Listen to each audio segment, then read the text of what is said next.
Ayub ooze की सरजमीन में था। वो शख्स कामिल और रास्तबाज, खुदा से डरता और बदी से दूर रहता था। उनके 7 बेटे और 3 बेटियां थीं। वो दौलतमंद शख्स थे। वो अपने बच्चों के लिए खुदा की हुजूर सोख्तनी कुर्बानियां चढ़ाया करते थे।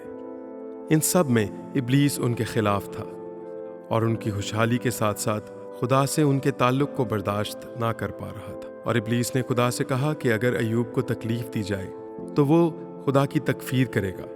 खुदा ने इब्लीस को इजाज़त दी क्योंकि खुदा जानते थे कि अयूब खुदा से प्यार करता है। इब्लीस ने अयूब के सारे माल को तबाह कर दिया, यहाँ तक कि उसके बच्चों को भी मार दिया, मगर अयूब ने खुदा की तकफीर ना की। फिर इब्लीस ने अयूब को अजियत दी और उनका बदन फोड़ों से भर गया। आपकी बीवी ने भी आपसे कहा कि आप खुदा की तकफीर करें और मर जाएं। अयूब के दोस्तों ने भी आपकी मुखालफत की और बुरी बातें कही, जिस सबब से अयूब ने अपनी रास्तबाजी पर बात करना शुरू की, ना कि खुदा की मोहब्बत और उसकी तौफीक पर बात की।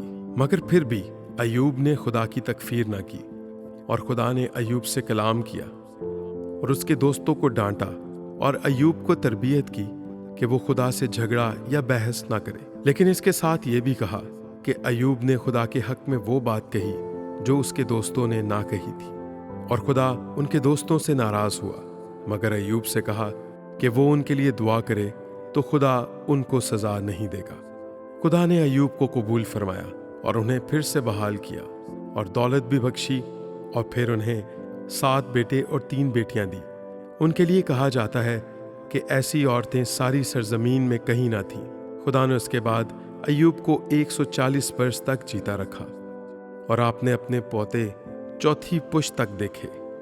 फिर बूढ़ा और उम्र रसीदा होकर वफात पाई।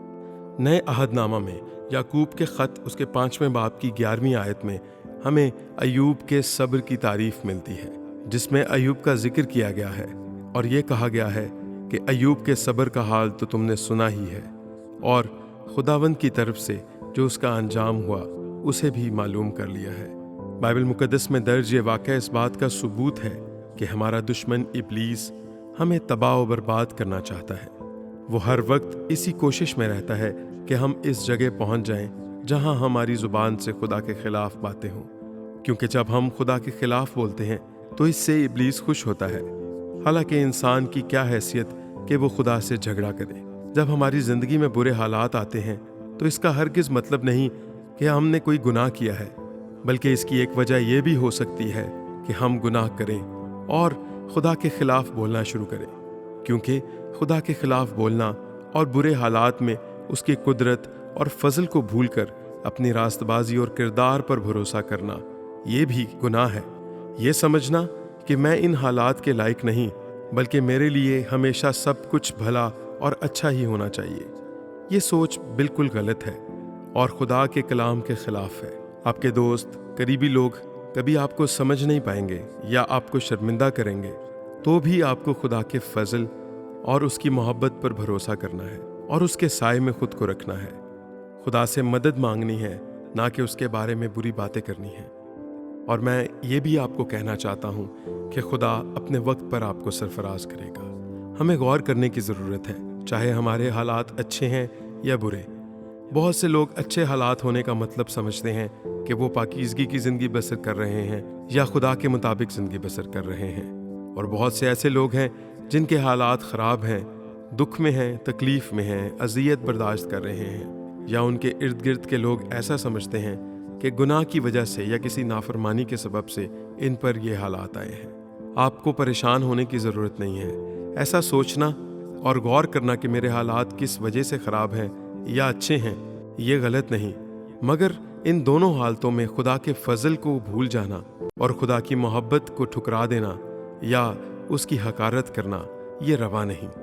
हमें बहुत मोहतात होने की ज़रूरत है। अगर आप जानते हैं कि आप वफ़ादार हैं, खुदा के साथ चल रहे हैं और बहुत सालों से आप खुदा की मर्ज़ी के मुताबिक ज़िंदगी बसर कर रहे हैं, आपके हालात पहले अच्छे थे, अब बिगड़ गए हैं या अब तक दुरुस्त नहीं हुए, तो भी आप परेशान ना हों। खुदावंद का कलाम बताता है कि वो अपने लोगों को वक्त पर सरबुलंद करेगा। एक अजर हमारा आसमान पर भी है और वो हमें मिलेगा, اور ہمیں اس حقیقی اجر پر نگاہ رکھنے کی ضرورت ہے۔ میرے دوستو، پریشان مت ہوں، خداوند آپ کے ساتھ ہے۔